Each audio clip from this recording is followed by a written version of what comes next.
I think there's nothing better than a good home-cooked meal that has a lot of thought and preparation put into it. These meals tend to be very nutritious, they tend to be very tasty, they tend to be very nurturing to our soul and our stomach. And I personally find that it is very satisfying to make something all on my own, take it from a thought to completion. But what do you do when you need something to eat and you don't have a lot of time, and you don't want to go through the preparation of a lot of work of making something really elaborate? Well, then you're going to turn to something simple.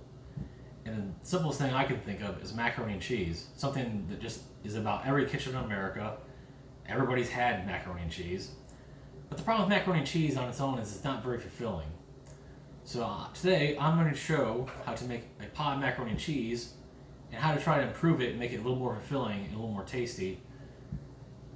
Now the advantage of this is that it's very quick and easy to make and that it doesn't take a lot of preparation.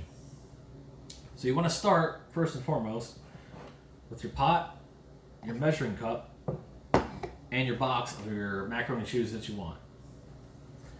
Now what you want to do is use the measuring cup to fill the pot with the appropriate amount of water as listed on the box of macaroni and cheese.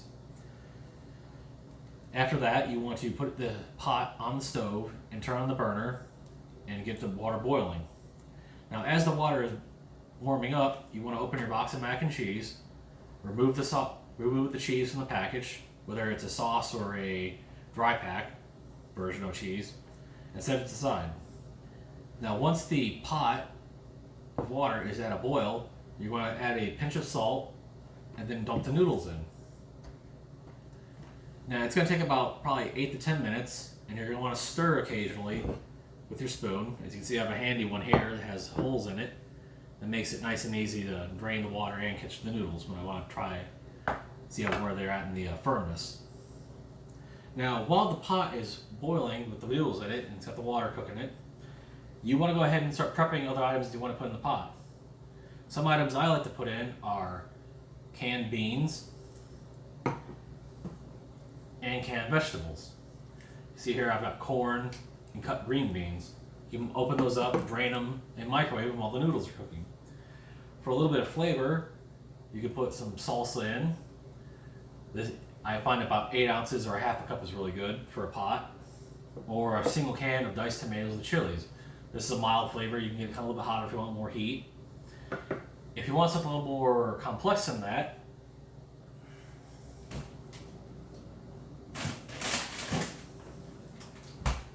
you can get a bag of frozen veggies and beans and microwave it. This one here has multiple beans like lentils, white beans, zucchini, broccoli, so it's a little more complicated than just this.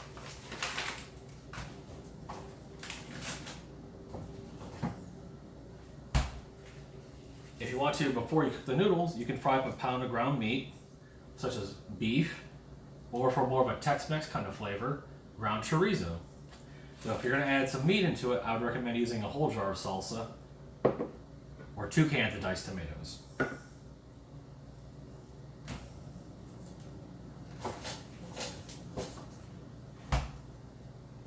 Now once the noodles are finished, after I said about 8 to 10 minutes, you're going to want to take your pot, pour the noodles in a strainer.